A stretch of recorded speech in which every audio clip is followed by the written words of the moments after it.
Bonsoir à tous, merci de nous rejoindre pour ce nouveau rendez-vous de Tête de l'Art, dernière semaine où nous sommes en plein cœur du carré VIP du NJP. Alors où nous parlons d'ailleurs, ce sont les balances que vous entendez qui sont tout proches de nous. Et en interview, un invité nancéen bien sûr, comme nous l'avons fait depuis 4 semaines. Alors l'artiste de ce soir connaît bien le NJP pour y faire des photographies. Sa carrière va bien au-delà de ça bien évidemment. Il est photographe de presse, spécialisé dans le spectacle, les concerts, tout ce qui touche à l'art et à la culture et surtout aimant faire du portrait. Notre tête de l'art de ce soir s'appelle Arnaud Paul. Bonsoir. Bonsoir. Merci beaucoup d'avoir accepté l'invitation. Merci à vous. Donc vous êtes originaire de Nancy. Votre travail c'est avant tout une passion. Je crois qu'on peut le décrire de cette façon-là. Mais une passion qui s'est construite, somme toute, petit à petit. La photo, ce n'était pas forcément une évidence dès le début. Vous aimiez l'art d'une manière générale. Donc quel a été le fait déclencheur et comment elle s'est construite, cette passion? Cette passion-là, alors elle est venue petit à petit. L'art m'a toujours beaucoup intéressé, la peinture, des choses, la musique. Donc j'ai un peu touché à tout à une époque. Et après, je me suis vite rendu compte que la peinture, par exemple, demandait un certain don que je n'avais pas. Ça s'invente pas. Humilité, voilà. Donc j'ai cherché d'autres voies et j'ai assuré comme ça simplement à la photographie. Quelque chose qui me correspondait bien dans le sens où il y avait déjà une grosse part de technique, quelque part, qui était possible d'acquérir un peu par soi-même. Et après, tout l'artistique, avec toute la culture qu'on peut engranger à droite à gauche, parce qu'il y a une culture de l'image qui vient de la télévision, des expositions de photos forcément, mais aussi de peinture. Donc tous les chemins de l'art mènent aussi à la photographie, on peut s'en inspirer pour l'utiliser dans la photographie. Donc moi, c'était mon médium à un moment donné, celui dans lequel je me suis retrouvé complètement, qui allait avec mon tempérament très précis et minutieux, et mon envie de comprendre, de maîtriser l'objet, l'appareil photo, et après de réaliser les plus belles images possibles. Oui, puis je vais un peu au-delà, j'ai l'impression que ça colle très bien à votre personnalité. Vous avez l'air d'être quelqu'un de discret, de calme. C'est un métier qui demande du calme et de la patience, on le disait hors antenne, donc ça va aussi avec ce que vous êtes. Exactement. Je suis quelqu'un de très posé, très calme. Ce sont mes deux plus grands avantages dans la photographie. Je pense que ça correspond aussi à la photographie que je fais. Je pense qu'on en reparlera par la suite. Quelque chose qui nécessite beaucoup de mise en place, de réflexion en amont, un travail sur le cadrage, quelque chose d'une certaine lenteur en fait. D'accord. On va en reparler bien évidemment. Alors vous êtes un autodidacte, on l'aura compris. Et au départ, en fait, ce qui vous a aidé, c'est de prendre des contacts avec des photographes virtuels. C'était sur la toile, Exactement. Il y a eu des échanges qui se sont faits. Est-ce que c'est comme ça que vous vous êtes nourri et que vous avez appris votre métier? Exactement. En fait, je suis un enfant du numérique, dans le sens où l'arrivée, comme beaucoup de photographes de maintenant, l'arrivée de l'appareil photo numérique a permis de s'affranchir d'une part de coûts liés à l'argentique, tout ce qui est pellicule, etc. Il y a beaucoup plus de risques quand on débute avec du film, de ne pas trop savoir ce qu'on fait, parce qu'il y a toujours un temps aussi entre la prise de vue et la réception des photos. Le numérique a énormément démocratisé la photographie. Il a permis de pouvoir être beaucoup plus autodidacte, d'apprendre par soi-même. Dès qu'on fait une photo, elle apparaît sur l'écran, on peut corriger les réglages. Et grâce à Internet, les forums, il y a une énorme communauté en France de passionnés qui permet d'apprendre, d'échanger, de rechercher des résultats, de partager, de récupérer l'avis des autres et donc de progresser ensemble. Donc c'est-à-dire que ce n'est pas un monde qui est avare d'échanges et de donner des conseils, parce qu'on sait que dans certaines formes artistiques, dès qu'on découvre un petit joyau, en général, on se le garde. Là, apparemment, les photographes échangent facilement. Les photographes échangent, il y a beaucoup aussi un peu d'ego, donc les photographes se montrent. D'accord. Rien que ça permet aussi de découvrir le travail des autres quand même. Donc de piocher à droite à gauche en fonction de ses affinités. Mais non, il y a beaucoup d'échanges sur les forums. Après, il faut savoir faire le pour et le contre dans ce qui est dit. Il y en a beaucoup aussi qui étalent leur science qu'ils n'ont pas. D'accord, ouais. Qui aiment beaucoup parler. Donc il faut savoir dans les forums faire le tri de ce qui est véridique, de ce qui est utilisable ou pas. Et derrière, voilà, s'en inspirer. Il y a aussi des livres qui sont très, très bien. Oui, bien sûr, oui. Et donc il y a matière de nos jours avec un petit appareil photo. Pas forcément un gros budget, un livre, Internet, si on est passionné, si on a envie de creuser le sujet, on peut commencer déjà sur la technique. D'accord. Je profite de notre présence ici au Nancy Jazz Pulsation pour dire que vous faites un travail de collaboration avec eux. Alors, je ne sais pas si c'est officiel ou officieux, je ne sais pas comment ça marche, mais ça fait quelques années que ça dure en tout cas. Exactement. Et ça a commencé, alors je ne pourrais pas te dire combien de temps, on va dire il y a 4-5 ans. À l'époque, j'étais très orienté photo de concert. Oui. Donc, beaucoup de photos de scène. Je m'étais mis en relation avec le NJP parce qu'il y a toujours beaucoup de demandes d'accréditation pour les concerts. Et ils m'ont ouvert une porte. Ils ont eu la sympathie de me laisser, avec le peu d'expérience que j'avais à montrer, n'ayant pas à l'époque non plus de carte de presse ou de lien avec une agence. Ils m'ont ouvert cette porte-là et j'ai pu faire mes preuves. Je pense que ça leur a plu. Ils m'ont rouvert les portes les années suivantes, jusqu'à m'exposer il y a 3 ans au sein de leurs locaux. Une belle exposition avec 30 tirages grand format qui venait un peu fermer la boucle de la photo de concert. Avant de passer à autre chose et au portrait. Au bout de quelques années et 200 concerts à mon actif, je me suis dit... C'est bien là. J'ai un peu fait le tour. Je ne vois pas trop comment progresser. Il y a sûrement matière à faire énormément de choses encore, mais j'avais un peu fait le tour de la question et j'avais envie de passer sur une autre relation avec les artistes.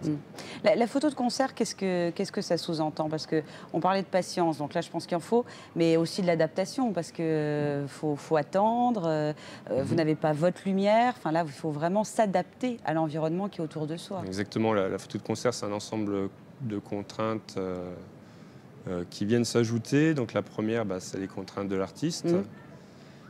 Qui sont pas rien. Voilà, complètement légitimes. De toute façon, l'artiste, il arrive, il a forcément plus ou moins envie d'avoir des images. Et il vient aussi pas pour les photographes, il vient pour le public. Tous les photographes ne le comprennent pas, mais théoriquement, enfin pas en théorie, l'artiste vient chanter pour son public. Le photographe, on l'autorise à faire quelques photographies depuis la fosse, s'il y en a une, ce qui est confortable. Généralement, c'est limité aux 3 premiers titres, ce qui permet normalement largement de faire une photo, de rapporter ce qui a suffisamment de matière pour un reportage ou un article de presse. Et ensuite de laisser de la place pour que le public ait un lien direct avec l'artiste et qu'il n'y ait plus cette barrière de photographe entre. C'est une bonne école, j'imagine. C'est une très bonne école, autant humain que technique. Technique parce que c'est des conditions difficiles. Les lumières, comme vous l'avez dit, on ne les contrôle pas. Bah non. Elles sont plus ou moins présentes. Il y a moyen d'avoir énormément de puissance, mais c'est assez rare. Il y a beaucoup la mode des hauts concerts un peu intimiste avec quelques spots. Donc il faut avoir un peu le matériel qui suit. Une expérience de la photo en conditions difficiles. Et après, voilà, il y a quand même moyen de faire beaucoup plaisir avec le numérique quand même. Ou l'argentique pour ceux qui s'accrochent. On va y venir justement. On fait justement une petite pause musicale via le NJP, puis on reparle de votre photographie tout de suite après. Donc 40e anniversaire, on l'a dit, et là on retrouve un artiste qui a traversé leur scène plusieurs fois. Il s'agit de Didier Vampas. On redécouvre. Voilà, si vous venez de nous retrouver, nous sommes en plein cœur du NJP. Notre tête de l'art de ce soir est photographe, il s'appelle Arnaud Paul. Alors, on parlait de la photo de scène il y a quelques minutes. Je voudrais aussi qu'on parle du fait que vous avez créé un collectif d'artistes photographes à Nancy. Ça montre justement les échanges que vous affectionnez, dont on parlait en début d'émission. Ce collectif s'appelle Collimateur. Donc là, de quoi il s'agit? Quelle est la démarche? Alors, la démarche était, on a parlé de tout ce qui était blog, Internet, qui a permis de progresser, d'échanger virtuellement avec des personnes. Après, derrière le pseudo de la personne, on ne connaît pas réellement... Il n'y a pas d'échange réellement humain. Et à un moment donné, ça a manqué dans les relations que j'avais avec la photographie. C'est bien d'être confronté, d'être en relation intime avec son appareil photo, mais si après, il n'y a pas de relation avec les autres personnes, il manque une part. Et de toute façon, je pense que c'est dans tout milieu, échanger avec les autres apporte... tellement de points de vue différents, ouvre l'esprit, c'est toujours très très riche. Donc l'idée de Collimateur, c'est pas, on l'a eu à plusieurs, c'est pas moi qui l'ai créé, on était un noyau de plusieurs photographes à vouloir le créer. Sur Nancy, il n'y avait pas de structure équivalente en local. D'accord. Il y a des belles structures sur Metz, dans les Vosges, mais à Nancy, il n'y avait rien. Donc c'était l'occasion. Par le biais des réseaux, justement, Internet, on a fait l'annonce disant, voyez, on a une petite idée de créer un collectif. On est parti sur l'idée d'un collectif et non pas d'un club photo pour une image un peu plus oui, c'est pas la même collaborative. Chose. Tout à fait. On a ouvert les portes et sur les premières années de création, de recherche finalement de la forme, le nombre de personnes, de photographes d'anciens était quand même très important. On est passé de 30, 40, 50, une année 80 inscriptions. Et on est arrivé sur une forme qui, justement, à la base, était éloignée de ce qu'on voulait. Beaucoup de personnes qui arrivaient avec leur appareil photo, qui avaient envie d'apprendre, mais plutôt que d'avoir beaucoup de temps en autodidacte à essayer de comprendre leur appareil, elles voulaient qu'on leur montre. Donc l'aspect un peu trop club photo qu'on ne cherchait pas. Ça n'allait pas dans l'état d'esprit. Et quand on essayait de lancer un peu des projets communs, parce que l'idée à la base, c'était quand même de travailler en commun sur des projets photographiques, en local, de mélanger nos visions photographiques, il n'y avait pas grand monde qui suivait. Donc au bout de quelques années, là, il y a 2 ans, il y a 1 an, on a redécrit en début d'année ce qu'on voudrait comme forme de collectif, sans fermer, sans éjecter de personne, sans rejeter. On n'était pas là dans le rejet, c'était vraiment, on inscrit une démarche. Oui, on affine en fait le projet. Voilà, quoi. Ceux qui nous aiment nous suivent quelque part. Et au bout d'une année, on a vu le groupe s'affiner. Et en fin d'année, on est arrivé sur un groupe restreint de 12 personnes. Un groupe qui avait des affinités photographiques et beaucoup d'amitié, qui avait plaisir à se retrouver autour d'une table, de partager une pizza et ensuite d'échanger sur la photographie et de bâtir des projets ensemble. Est-ce que c'est là que vous découvrez l'argentique ou ça s'est fait à un autre moment? C'est au cours de ces années-là, effectivement. Moi, j'étais jusque-là donc, purement numérique. L'argentique me faisait rêver aussi parce que je voyais sur Internet. Oui. Il y a beaucoup de photographes dont je suivais le travail sur Internet, des photographes de nos jours, dont le rendu des photographies me plaisait énormément. Et en regardant d'où venaient leurs photographies, c'était de l'argentique. Donc je me disais comment sauter le pas, c'est encore de l'investissement différent, toute une culture à réapprendre. Que faire de ces négatifs? En local, il n'y a pas forcément beaucoup de laboratoires qui traitent les pellicules. Une fois que j'ai une pellicule, qu'est-ce que j'en fais? Moi, j'aime bien contrôler toute la chaîne, donc de la prise de vue au post-traitement sur ordinateur, jusqu'à avoir mon rendu particulier qui fait que c'est une photo de moi et pas de quelqu'un d'autre. Donc je voulais, si je passais à l'argentique, avoir toute cette chaîne-là de contrôlable. Donc par le biais de collimateurs, j'ai rencontré des personnes qui connaissaient parfaitement l'argentique depuis des années, qui m'ont montré que c'était faisable. Déjà que c'était pas très coûteux, parce que le prix du matériel s'est effondré. Donc pas très coûteux à l'achat, les pellicules ont un certain coût, mais c'est complètement gérable, parce que le mode est complètement différent du numérique. Le numérique, on va faire 500 photos sur une soirée de concert. Si je fais un portrait à l'argentique et que je fais uniquement 6 photos, ça va me suffire. Donc finalement, une pellicule, ce ne sera pas beaucoup plus coûteux que de faire du numérique. C'est juste une autre façon de travailler, en fait. On se pose autrement et chaque déclenchement est important, pour le coup, forcément. Donc il me restait juste l'aspect personnalisation, arriver à ce que je voulais. Et la réponse était simplement, une fois que j'ai développé ces négatifs, je peux, avec un bon scanner à négatif, scanner donc toutes mes photos, les intégrer à ma chaîne numérique traditionnelle que je connais parfaitement parce que ça vient du numérique, et retrouver tous mes réglages et le résultat final qui correspond à ce que j'aime et qui fait ma patte. D'accord. On parlait de la photo de scène, de spectacle, de concert. Aujourd'hui, vous dirigez davantage vers le portrait. La façon dont vous apprenez le portrait, c'est vraiment de créer un lien avec le sujet que vous photographiez. Ça passe par quoi? C'est beaucoup d'observation, c'est de la discussion. Comment, justement, en peu de temps qui est imparti, on arrive à tout saisir et à le retranscrire? Quand je fais des portraits, par exemple, dans le cadre du NJP ou ailleurs, parce que je réalise plusieurs portraits d'artistes par mois, des choses comme ça, je sais par avance que j'aurai très peu de temps. Donc, je ne vais pas pouvoir échanger énormément avec l'artiste pour construire quelque chose. Généralement, j'ai rendez-vous à un endroit. Si la photo doit se faire dans les 5 minutes à pied autour, donc ça limite le champ d'action. Donc comment on se prépare une autre séance comme ça? Ça se prépare avec une connaissance de l'artiste, plonger un peu dans son milieu, voir quel type d'image, me faire une idée de comment je le verrais dans une photo, plutôt avec tel décor, un fond sobre, un peu un paysage urbain. Même si je suis limité autour du point de rendez-vous, il y a quand même moyen, en faisant un peu de repérage, de dire avec lui, je pourrais aller à cet endroit-là. Et ensuite, arriver à la rencontre, si j'ai déjà creusé le sujet en disant ça se fera à tel endroit, tel cadrage, tout sera repéré en fonction de la lumière aussi. L'artiste se sentira en confiance et me suivra assez facilement. Et en général, il coopère bien. Ça... Il coopère bien. Ouais, une fois que l'autorisation de faire une photographie a été faite, donc théoriquement ils sont partants. Si en face il y a un minimum de direction, d'artiste. Ils sont force de proposition ou vous les guidez? Comment ça se passe? Ils sont rarement... non. Ils sont force de contrainte. On peut avoir pas ce profil-là, plutôt l'autre. Ouais, d'accord. Des petites choses comme ça. Pas trop près aussi. Mais c'est rare. Généralement, c'est un peu nos limites. Ça se passe bien, globalement. Ouais, ça se passe très très bien. Si on parle un peu technique, vous utilisez parfois des prises de vue en trichromie. C'est ce qu'on a d'ailleurs entre nous. Comment on peut expliquer cette technique-là pour les novices? La trichromie, toujours pareil, ça vient de collimateur. Il y a un passionné qui nous a démontré ça, qui nous a présenté cette démarche-là.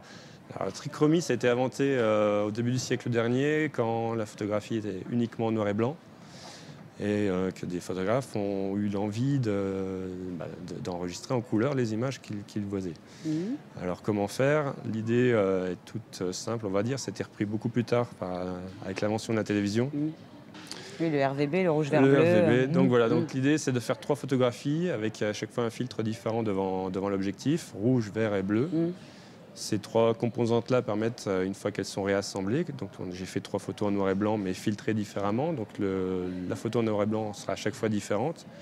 Et si je les resuperpose en disant ça c'est la couche de rouge, la couche de vert, la couche de bleu, ça recompose une image couleur quasi parfaite. D'accord.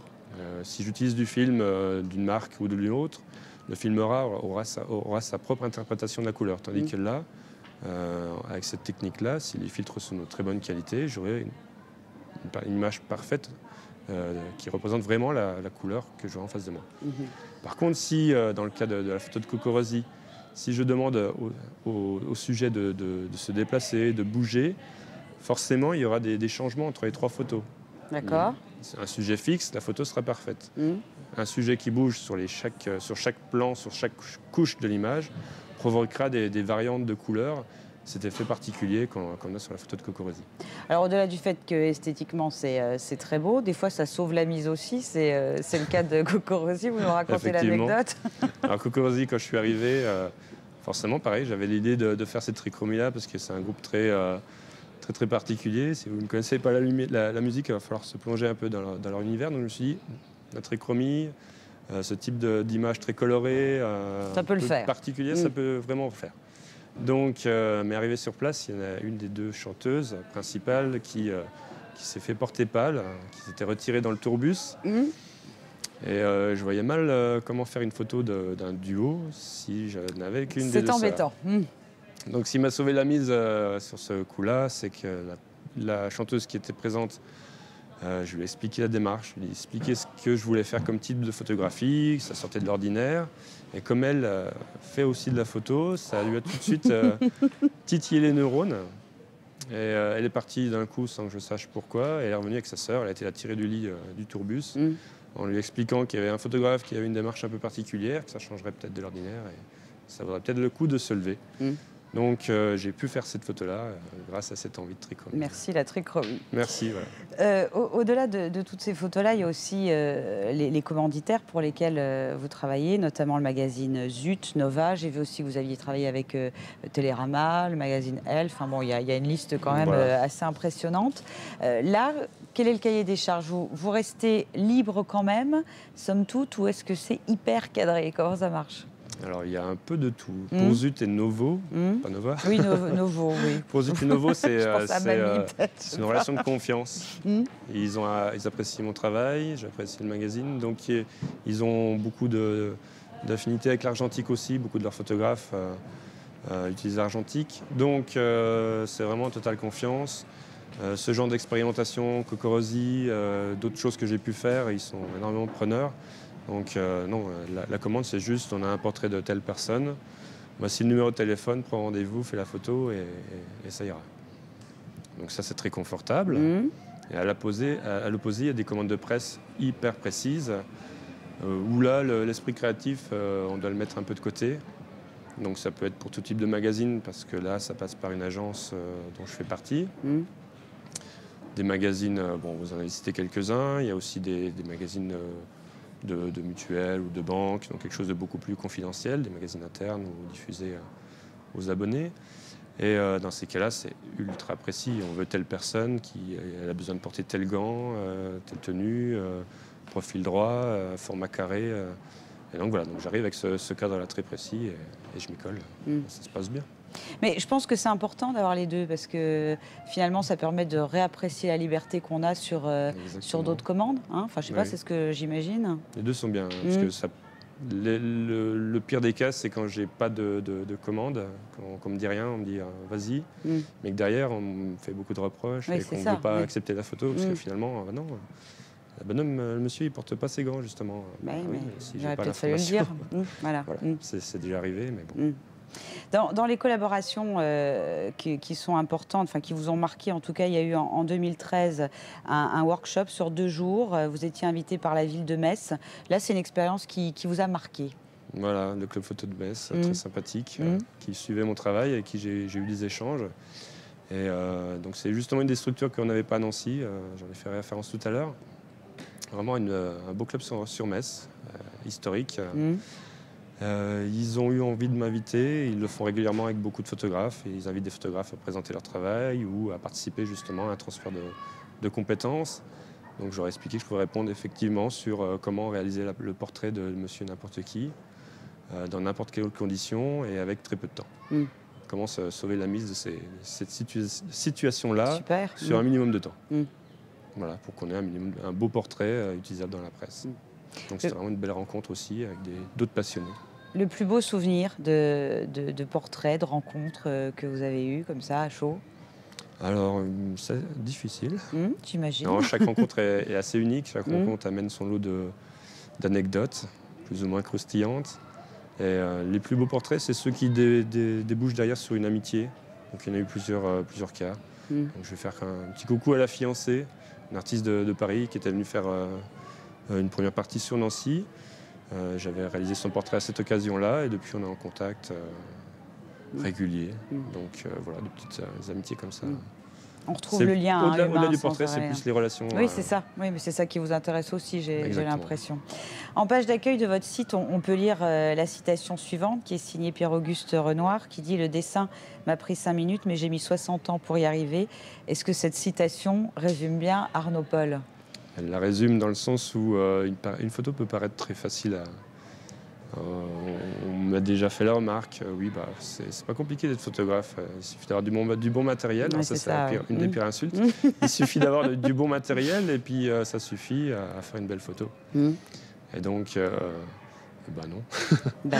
Il faut au-delà du matériel, le matériel c'est qu'une composante, la technique c'est une seconde composante. Et derrière, il y a tout un bagage culturel qui permet de réaliser une photographie. Avec beaucoup d'humilité, je sais qu'il y a énormément de chemin et qu'il y a des photographes avec énormément de talent ou quelque chose qui est une part d'inné. Moi, je pense que le sens artistique, il y a une part d'inné. Je ne suis pas sûr d'en avoir beaucoup. Donc, je le comble par la technique ou par quelque chose de très précis dans mon cadrage. Mais si on croit réellement qu'il suffit d'avoir un bel appareil pour faire une photo... c'est qu'on n'a rien compris. C'est qu'on n'a pas tout compris. Voilà, c'est ça. Sinon, on serait tous photographes. Exactement. On va refaire une petite pause musicale. On se replonge pour la dernière fois dans le 40e anniversaire du NJP. Cette fois, c'est avec Christian Scott. Vous l'avez photographié, lui? Vous avez eu l'occasion ou pas? Pas encore. Pas encore. Natif de la Nouvelle-Orléans, Christian Scott représente la nouvelle génération des souffleurs venus de la Crescent City, lignée qui commence avec le légendaire King Oliver et Louis Armstrong. C'est parti. Dernière partie de ce Tête de l'Art avec Arnaud Paul qui est photographe. Alors arrive le moment de l'objet. Vous savez pourquoi on demande aux artistes d'apporter un objet? Parce que l'objet, bien souvent, il parle à votre place. C'est révélateur le choix d'un objet. Alors vous, apparemment, vous avez hésité entre 2. Je suis venu avec 2 objets. Alors vous avez les 2 ou vous avez fait un choix? Non, j'ai pas fait les choix. Je suis venu avec les 2. On a discuté avec l'équipe. On a gardé les 2. D'accord. Je vais peut-être commencer par le plus traditionnel pour un photographe, D'accord. C'est pas compliqué. Heureusement que j'ai vu où il l'avait caché. Un appareil photo. Oh, très original pour un photographe. Attendez, voilà. Bon.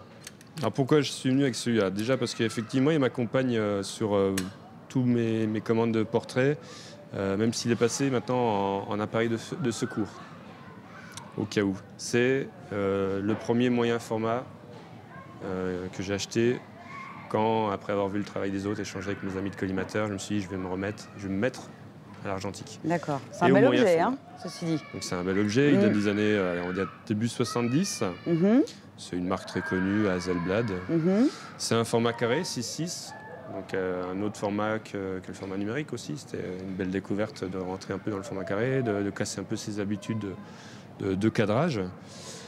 C'est magnifique, on peut regarder par au-dessus, je vous prêterai par la suite. Ouais, je veux bien. On peut passer des heures comme ça, simplement regarder la fenêtre, avoir cette vision 3D. Rien qu'avec ça, on peut se faire s'amuse déjà plaisir. bien. Même si on ne sait pas faire de photos, on s'amuse. D'accord. Donc voici le premier objet. Toujours dans un coin de sac. Et le deuxième, je ne savais pas s'il passerait à l'antenne, il est assez petit. Ah bah oui, en effet. C'est pour ça que j'en ai pris deux aussi. Qu'est-ce que c'est que ce petit truc? Je suis tout petit, c'est tout petit. C'est tout vieux, tout usé. Ah, c'est le copain de Tom Sawyer, non? Ah, bien vu. Ah, c'est mais ouais. Huckleberry Finn. Mais bien sûr. Donc cette histoire, bon, elle est très, très, très brève. C'est plus en fait Huckleberry Finn qui m'intéressait derrière. C'est tout ce qui me reste d'un porte-clés Huckleberry Finn que j'avais ramené du Japon. Et moi, c'est un dessin animé qui a bercé mon enfance dans les années 80. J'aimais beaucoup et ce personnage-là était très attachant. Son côté la vie avant tout, je profite de la vie, carpe diem. Il y a d'autres priorités dans la vie que l'école, même si c'était pas mon cas, mais... Vous l'enviez? Voilà, d'une certaine manière. Il trouvait son bonheur dans peu de choses, en fait. C'était ça. Et je pense qu'aujourd'hui, où la société de consommation nous oblige un peu à se sentir heureux uniquement si on a moult objets électroniques, etc., si on possède. Voilà, c'est celui-là qui m'accompagne encore le plus. C'est toujours dans ma poche. C'est tout ce qui me reste. Mais voilà, c'est le symbole Mais plein de symboles, ouais. de tout ça. Profiter de la vie et puis savoir se contenter de peu pour être heureux. Bah, vous avez bien fait d'apporter les deux. Voilà. Bon choix. Merci d'avoir été notre invité. Merci C'était une vraie belle surprise. On retrouve votre travail et votre actualité sur votre site internet, le www.arnaudpaul.net. Très beau site d'ailleurs, je tiens à le dire. Merci. Vraiment magnifique, ça donne envie. Et puis avant de rendre l'antenne, un grand merci bien sûr à Stéphanie Collard qui est chargée de relations presse au NJP et qui nous a permis de faire les émissions ici. Merci également à Supermouche Productions pour les captations de concerts et à Vosges Télévisions pour l'équipe technique sur cette série d'émissions spéciales NJP composée de Johan Lagrange, de Cécilia Brun, de Vincent Louis, de Mathieu Vincent, de Jean-Christophe Defranou et d'Aurélien qui est en stage en ce moment chez nous. Pour revoir cette émission en replay, le www.vosgestélévision.tv ainsi que sur iPhone, iPad et Android. Très bonne soirée sur notre antenne et continuez à vous abreuver de culture. À bientôt.